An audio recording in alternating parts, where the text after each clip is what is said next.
Egy vadonatúj sportág megismerésére, akkor rögtön teszek egy zárójelt, ez nem egy vadonatúj sportág, csak azoknak, akik nem annyira látták még, nyilván létezik 1000 éve. Olyannyira, hogy az olimpiai mozgalomhoz is most már egyre közelebb kerül, a kriketről van tehát szó, egy olyan sportágról, amely tudjuk, hogy vannak országok, amelyek számára az első számú, nekünk még talán nincs a top 10-ben sem, de pont azon dolgozunk, hogy minél több sportot meg tudjatok ismerni, és éppen ezért gondoltunk arra, hogy nem csak beszélünk róla, hanem ki is fogjátok tudni próbálni. A Dunamenti Kenguruk együttesétől, vagy egyesülettől érkeztek ketten, pont egyébként ki vannak, mint a malac, mert túl vannak egy mérkőzésen, de legalább nyertek. A Dunamenti Kengurukról azt érdemes tudni, hogy nem sok olyan klub van, vagy csapat a világon, vagy Magyarországon, amelyben túlnyomó többségében magyar játékosok szerepelnek. Ez az egyetlen, úgyhogy ez is egy nagy előnye, 8-9 magyar játékossal állnak föl. Nagy Gábor és Petrányi Gergő pedig teljes menetfelszerelésben arra várnak, hogy veletek is megismertessék kedvenc sportágukat.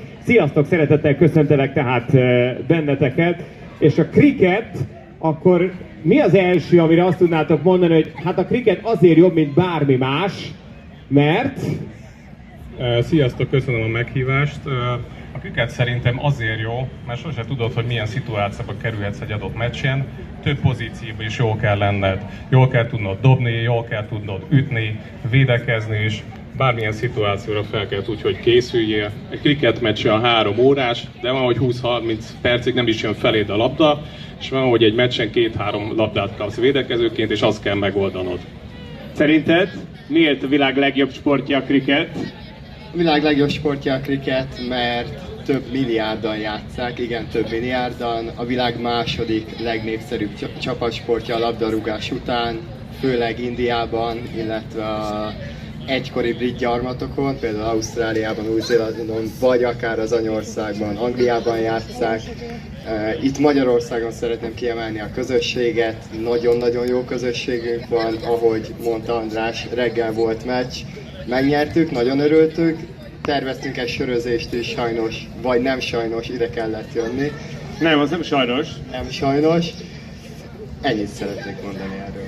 Én azt javaslom, és ez ugye már nagyon jól működött a baseballnál, hogy aki kipróbálná a kriketet, az lassan jöjjön közelebb. De én azt mondom, hogy mi is menjünk egy picit közelebb magához a kriket sporthoz, mert én abban is biztos vagyok, sajnos vagy nem sajnos, hogy sokan össze sem tudják rakni, hogy mi ez a péklapát, meg ez a 3 oszlop, meg ez a rácsos sisak, meg ezek a pitan kesztyűk. Egy picit lemegyünk az alapokhoz, hogy egyáltalán mit viseltek, minek mi a védelmi vagy éppen támadó funkciója? Persze lemegyünk az alapokhoz. 2 csapat játszik egymás ellen, 11-11 ellen. Egyszerre egy csapatból az ütőjátékosok közül csak 2 van fönt. Ez a kapu, amit az ütőjátékosnak védenie kell, a dobójátékosnak meg nyilván az a célja, hogy ledobja. És akkor ez ugye normális esetben fából van. Igen, gondolom én. Ha a kaput eltalálják, az azonnali kiesés eredményez, és ellentétben a baseball-al itt már nincs lehetőség visszajönni az ütősorrendbe. Ki lehet még esni úgynevezett flyout-tal, mikor a levegőbe elkapod a labdát, illetve egy úgynevezett runout-tal, mikor a úgynevezett biztonsági zónában nem jutsz el. A sisak, az rácsozott sisak, mivel a kriketbe testre is lehet dobni, és a labda az nagyon kemény, majd akit érdekel, közelebb jöhet, megnézheti, és biztonsági okokból rács van a sisakon. Ahogy Gergőn is látjátok, a kesztyű az párnázott, illetve egy úgynevezett pad van rajtunk, ez egy sípcsontvédő, tehát első mindig a biztonság. Ez a labda csak mert vannak itt, akik az imént vagy egy órája próbálták ki először a baseballt, ez keménységben hol van ahhoz képest? Wicketkeeper kesztyűt, a többi játékosnak nem viselt kesztyűt, neki sima kézzel kell védekezni, ami rendkívül veszélyes, mivel nagyon kemény a labda. Mielőtt még leköltöznénk, beszéljünk egy picit a kriketről a világon, és egy kicsit a kriketről Magyarországon. Kezdjük azzal, hogy az olimpia történet és a kriket olimpiai története hol találkozik. Ha valóban a világ második legnépszerűbb sportága, akkor csak azért nem követtük eddig, mert nem ezen a pontján ilyen népszerű a világnak, vagy azért, mert az olimpiai mozgalom is nehezebben ismeri föl ennek a jelentőségét. Igen, a kriket 128 év után újra olimpiai sportág lett. Legutóbb 1900-ban volt Franciaországban olimpiai sportág, ott egy mérkőzést rendeztek, és így több mint egy évszázada feledésbe merült, és a kriket, mivel a második legnépszerűbb sport nézettséget tekintve, ugye India kapásból 1,5 milliárdos ország, ezért számításba vették, hogy a kriket is legyen olimpiai sportág.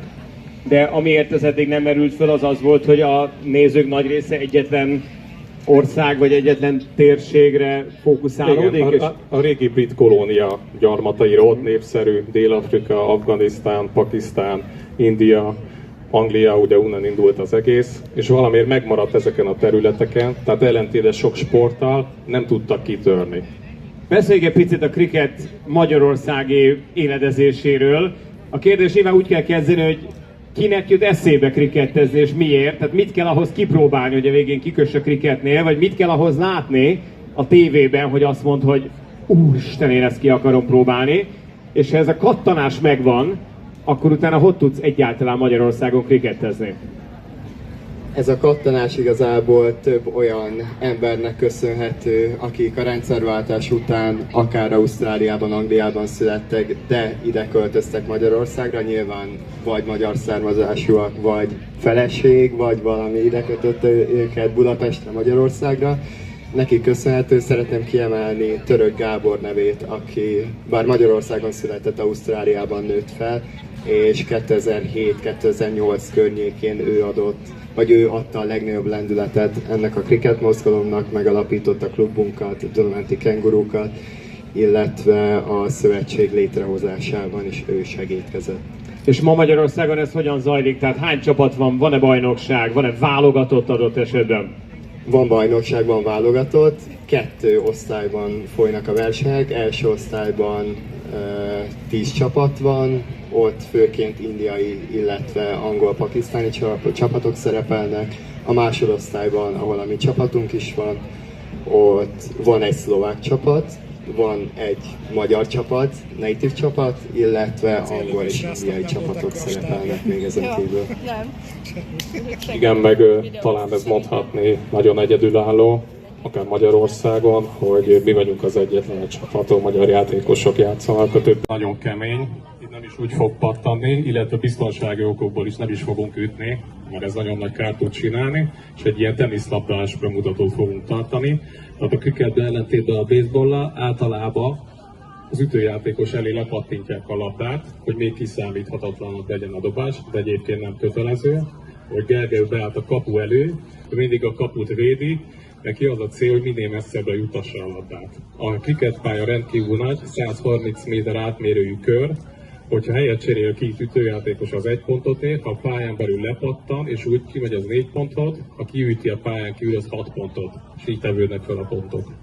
És akkor neked, mint dobó, az a célod, hogy a 3, igen, minek hívjuk ezt pálcika, vagy kapu. A kapunak bármelyik eleméhez ez ugye hozzáérjen. Igen, igen. Tehát a rezeg a hálónak, az az alternatív, hogy megmozdul igen, valami a akkor kapu ő elemei közül. És csak nyújtott karral lehet dobni, az a szabályos dobás, beállított kar a szabálytalan dobásnak minősül. Hát viszont ezt akkor kezdjük el az alapoknál, mielőtt valaki jön, hogy amit mi úgy hívunk a dobás, az itt nincs. Itt hajítás. Hajítás. Egyfajta ilyen mozdulat. Jó, hát nézzük meg mondjuk egy kísérleti hajítást.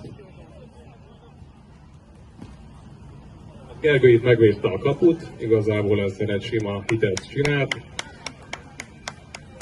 Még egy? Még egyet.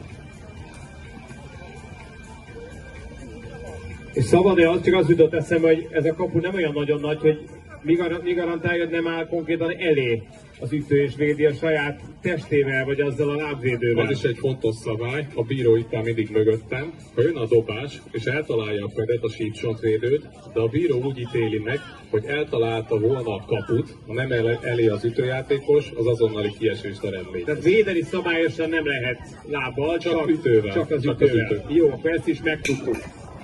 Pácska. Tehát itt az a lényeg, hogy minél nagyobb kontakt legyen, minél nagyobb ütés legyen, és ebből épülnek fel a pontok. Ha letelik a dobásszám, akkor a másik csapat jön fölütni. Na akkor nézzünk még egy kísérletet, és aztán aki majd ki akarja próbálni, jöhet utána élete lehet egy első kriket élményére. Ennél nem akarunk mondom komolyabb kísérleteket végrehajtani. Nem feltétlenül, csak bemutatóra. Jó. akkor van-e bárkinek kedve megfogni egyáltalán egy kriket ütőt, vagy esetleg felhúzni egy ilyen párnázott kriket kesztyűt, és megnézni, hogy egyáltalán hogy esik, hogy ez milyen nehéz. Mennyire nehéz vele eltalálni a labdát. Ki az, akinek lenne vállalkozó kedve? Mindig az elején van az, hogy kevesen vagyunk, és a végén nem tudjuk befejezni, annyian jönnének. Akár a futókat is biztatom, hogy nyugodtan próbálják ki, és megvan az első jelentkezőnk kriketre. Ez most egy kesztyű nélküli verzió, gondolom. Ez csak egy kesztyű nélküli, mert teniszlabdával dobunk. Jó, mi az közben, amíg mi csak a pantomimet látjuk, segítesz elmondani, hogy az ütő megfogásának milyen helyes módja? Jobb kéz, bal kéz, alul kéz, Jobb kéz felül, bal kéz alul, minél nagyobb szorítása legyen. Gyakran előfordul az is, hogy egyszerűen az ütőjáték így elejtik az ütőt, így elszáll, minél fixebben fogni. Nem úgy, mint a baseballba fölül. Most igen, fonákra lenne véve az egész. Állj oldalt, így. Mondja dobás. Figyelj! Az szép volt! Oh. Még egy. Szép! Oh. Az majdnem egy out lett. Ugye levegőben elkapott labda, automatikus kiesést eredményez. Na most küld meg egy kicsit jobban, mert ez egyszerűen túl könnyű. Az egy out volt, mert érintette a wicketet, automatikus kiesést eredményez. Ilyenkor a bíró úgy csinál, hogy felemeli a kezét, és ennyi volt a vezetőjátékos. Nagyon köszönjük, hogy itt voltál, sajnos kiestél. Game over, életed itt véget ér. Van-e következő jelentkezőnk a kriketre? És csak azért is sürgetek, hogy bíztatok inkább mindenkit, mert rövidesen majd már a bemelegítés kezdődik a nagy futásra. Akarja még valaki a kriketet kipróbálni, a kisebbek is nyugodtan jöhetnek. Én maradok a fotóz. Köszönöm. Csak életke. Még van egy fiatal jelentkezőnk, vele ezt mindenképpen kipróbáljuk.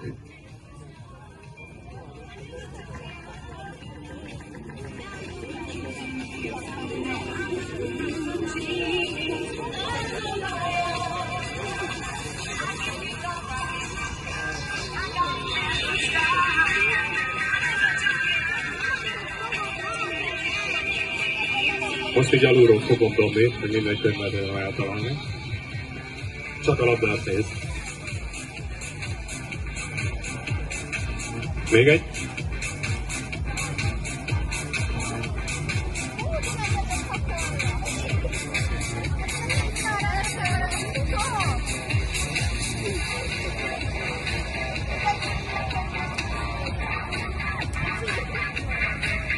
Majdnem.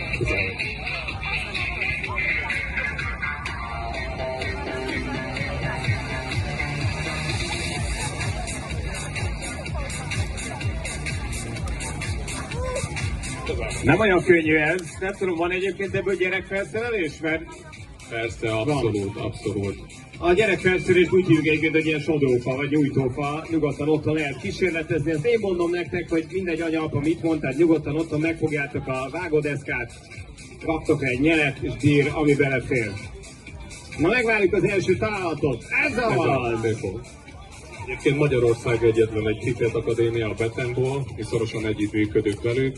Egy bizonyos kor után az ott edződő fiatalok a Dunamenti Kenguruk csapatába épülnek fel, tehát létezik Magyar Kriket Akadémia. És ti vagytok gyakorlatilag az a klub, amelyik Igen, az utánpótlást hozza fölfelé. igen, abszolút. Na és akkor nézzünk egy vállalkozó kedvű fiatal embert. Azt tudod, hogy a kék pálcikákat kell eltalálni majd a dobásoddal, az a kapu. Próbáld meg a kéket eltalálni. Célozd a kaput. Azaz! Elsőre.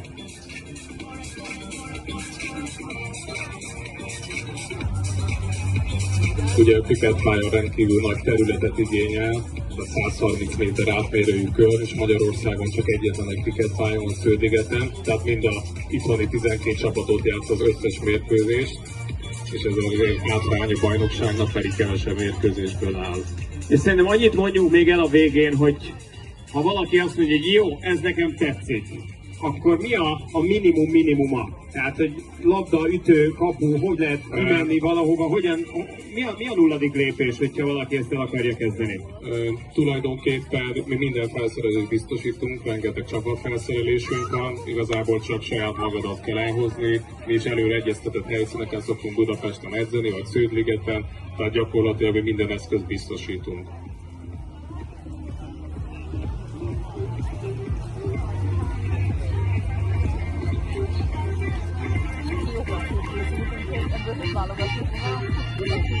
És akkor ezzel a kriket sportág bemutatója, amely tehát 1900 után tér vissza az olimpiai programra, és talán mi is egy picivel értőbb módon nézzük majd Los Angelesből, köszönhetően a Dunamenti Kenguruknak, amit nagyon hálásak vagyunk. Köszönjük szépen a gyors bemutatót és a gyors ismertetést. A fiúk